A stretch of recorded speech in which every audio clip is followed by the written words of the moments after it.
All right. That blow your skirt up, OC? Was that exciting enough? Not to insinuate you wear a skirt, but pretty exciting game. What can you say? I mean, this rivalry has had so many of these type of games in the past where it comes right down to the last play, last series of plays, last possession, what have you. And this one's no different. We definitely dodged a bullet, turned the ball over 6 times. You don't win many football games turning it over 6 times. But I think that speaks to our guys' resiliency and toughness to keep hanging in there. And we did get a few takeaways of our own. I think it was 3. I think it was 6-3 in the turnover margin. So we were -3. But proud of our guys. Did a good job in run defense. That was the key going in defensively, was to take away the run game. And we did with the tailback. Now, Taysom got some yards on us, but we were able to shut the tailback run game down. Came away with 3 picks in the back end. 1 pick 6 to start the game. You know, I was hoping it was going to be Vegas Bowl all over again, but didn't prove to be that easy. Offensively, we're moving the ball, but we kept turning it over. You know, we'd move the ball, and we weren't really getting stopped. We were stopping ourselves most of the time and turning the football over. You know, couldn't finish drives, which was a problem last week. And so we got to get that corrected if we want to win, you know, because there's bigger challenges ahead, that's for sure. But the drive that we ended up kicking the field goal on at the end, that was a great drive by the O. That's who we can be and we need to be, is that smash mouth, down your throat football. And really thought about going for it then. You know, the field goal obviously put the game, them needing a touchdown. You know, so we just made that decision that we should go ahead and take the points, play the percentages, and our defense has been playing very well and make them go the distance, which they did. Give them credit. They played hard. Kalani had them ready. They're going to win a bunch of games there with him at the helm. I would have done the exact same thing if I was in his shoes at the end there, the 2-point conversion. You know, first-year coach and a chance to win the game right there on the spot. I think he made exactly the right call, and like I said, would have done the same thing. But anyway, we're 2-0 now, going to San Jose next week.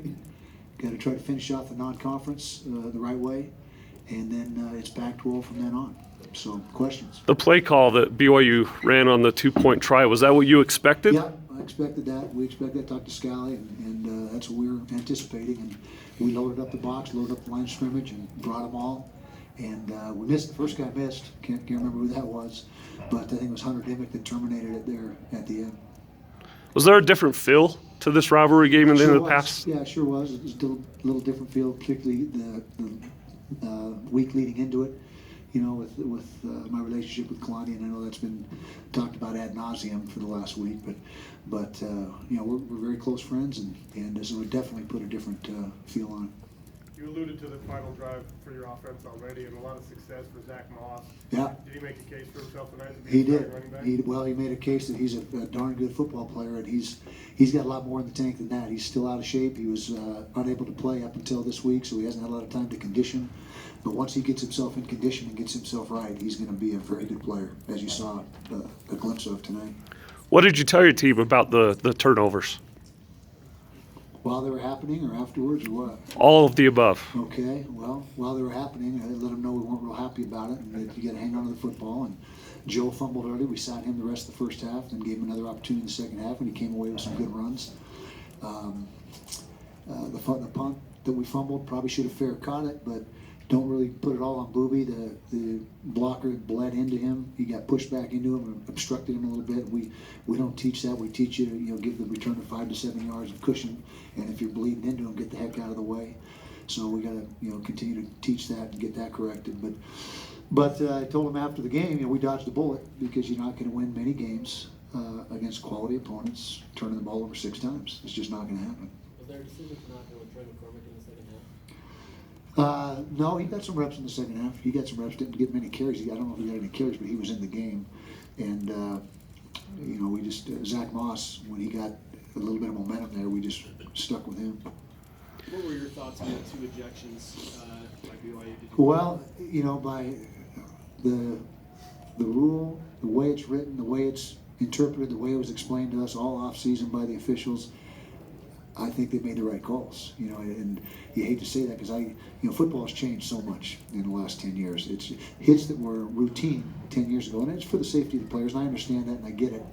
And player safety is the job one and the primary objective. But by the letter of the law, in my estimation, in my interpretation, it was helmet to helmet targeting. Is there a message for your defense, especially after back-to-back ejections, to kind of tell them, hey, you got to be more careful? They're obviously looking out for that. No, we preach it all the time. I mean, that's a point of emphasis. And the way that's called, you don't want to. First of all, you don't want to injure another player. Second of all, or yourself. Second of all, you don't want the 15-yard penalty. And the most damaging part of it is you're ejected. And so we have completely revamped the way we make plays in the back end. And so no, we didn't go to our DBs and say, hey, they called it just about every official in the country's calling it now. At least what I see on TV and what happened tonight. What wasn't clicking for Troy Williams? What? What wasn't clicking for Troy Williams? Yeah, Troy's still learning. People forget he's only had one college start. Prior to this would be number 3 tonight. So he's got some things to learn, and you can't put the ball, particularly in the red zone, in traffic like he did. And that was really if we don't ifs and buts, but if we don't turn it over 6 times, it's a whole different game. But we did. They took it away 6 times, so credit them. The one interception down the sideline was an incredible play. The one that they got the targeting on, that was an athletic play. That was a heck of a play. But we did make some bad decisions throwing the ball, and you got to protect it always, but particularly in the red zone. We left points on the field. We left too many points on the field. Just enough in the tank to get the job done. Jerry, what can you do about the fumbling? How Yeah, well, you don't think we don't stress it every day at practice. We have strip drills. We do everything possible to drive the point home and carry the ball correctly. And they seem to come in bunches. When you start putting the ball on the ground, it seems to come in bunches. That's my experience over the last 20 years of football. But we've got to continue to address it, and we've got to get better because it'll bite us in the butt somewhere down the line. What's your initial assessment of the offensive line after what you call the subpar week last Better. week? It was a better performance, more like what we're expecting. Garrett Bowles is a heck of a player too. I know he got picked on a little bit with some penalties. Not picked on, but one was a close call. Was it a penalty? Was it not? I don't know, but I still believe in him completely, and he's going to be a heck of a player before he's finished here. And Jackson Barton came in and did some really good things. J.J. Dillman and Lecca and Isaac Asiata played every snap in the interior 3, so very proud of those guys. Linebacker was a question mark in camp, but you told us watch for this Sania Tatioli kid. Did he prove that tonight? He is proving it, yeah, game by game. He's only had 2 games, but he's been very productive. I thought Cody Barton played really well.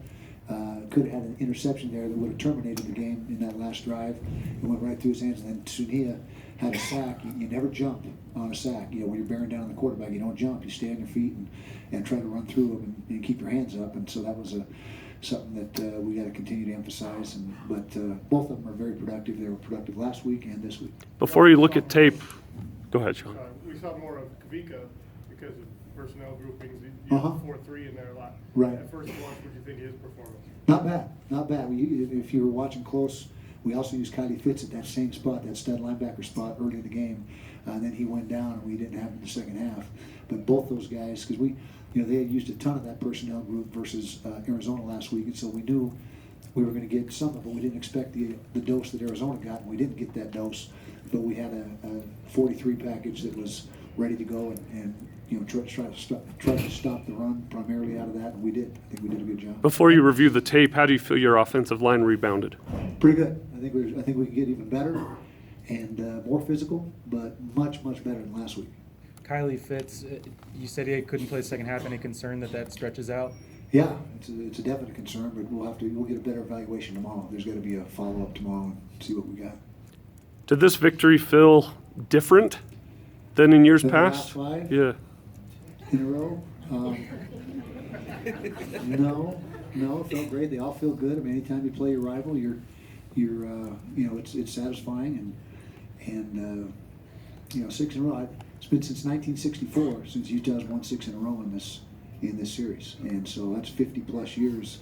So these seniors accomplished that tonight. They go out having never lost the rivalry game, just like the last several groups of seniors, and it's a tribute to them. I mean, 6 in a row is in a big time rivalry like this is that's outstanding. Same for you, your personal feelings? Yeah, I think I've been involved in the rivalry 38 years, as far as one way, shape, or form, as a player, graduate assistant, father on the staff, coach, and so it's always exciting to me, and it's always something that gets your blood pumping. What was key for Troy and the offense to recollect for that touchdown drive before the end of the half? Just to finish, like I said, we weren't really getting stopped. We were turning the ball over, which I guess is the same thing as being stopped, but it wasn't like there was a bunch of punting going on. I think we punted twice in the game, 2 or 3 times, and so most of the drives were stopped by turnovers, and like I said, some were just not good decisions by us or sloppy ball handling, but a bunch of them were because of their defense doing a nice job. How do you not let the emotions of this game carry over to next week? That's tough. The last 2 times we played them in the regular season, we didn't fare that well, and so we gotta be able to put it behind us and move forward. I think this is a very mature group. We got a lot of seniors on this team and a lot of guys who have played a lot of football for us, a lot of veterans, and I believe we're going to put it behind us and move on and get on to the next opponent. Coach, you're now 32-11. When you have more than a week to prepare, excluding openers, what do you do? What's different in your preparation? That's a secret. I can't tell you that. There with your baked bean recipe? It's there with that? Big bean? Your baked bean recipe. bean. It's a secret, yeah. I make some good nachos. I don't know about baked beans, but okay. Say it again though. 32-11. When what? When you have more than a week to prepare for your next opponent. So you count this because we had 9 days. Well, I guess it's more than anything a credit to our players and how they approach it, and the work ethic, and the attention to detail, and the focus and concentration that they display. And so I don't think it's anything other than players doing their thing. All of these close games that you play in, especially in the rivalry game, how do you feel about that as a coach? And is it hard on your health? Probably, yeah. My stomach was churning pretty good tonight, and I was thinking if on the side of it, am I getting an ulcer? I kept thinking that because my stomach was killing me. But it is. I mean, you're in this profession because you love the competitive arena and the competition, and as soon as that becomes something that doesn't get you excited and get your your adrenaline going, then it's time to get out, in my estimation. Can you safely share with us what you said to Joe Williams after his... After which, the fumble? Yeah. Yeah. I just told him to take a seat, a short version. The short version is take a seat and think about that for a while. Okay. You told us that you had 3 starting caliber defensive tackles and plus one at the scene. We're seeing a lot of him. He's a beast. He's very productive. Is he confirming what you thought, that he's Absolutely. as good as Yep. those other guys? He's a big, strong kid. He was the strongest kid on the team in the bed. He's like a 500-pound bencher, and he's just a monster in there. And I'm very confident he'd be starting at any other Pac-12 school. Fairly confident. But he makes our rotation, keeping those guys fresh. That's a huge plus. And so we got those 3 guys we rolled through there, and we got some young guys that we really like who aren't quite ready yet to get going. What did you say to Kalani after the game? Told him his team played fantastic. He's going to win a bunch of games there. He's doing it the right way, and he had them. They were very well prepared, and their game plans on both sides of the ball were good. And he's going to have success. Okay, thanks a lot. Thank you.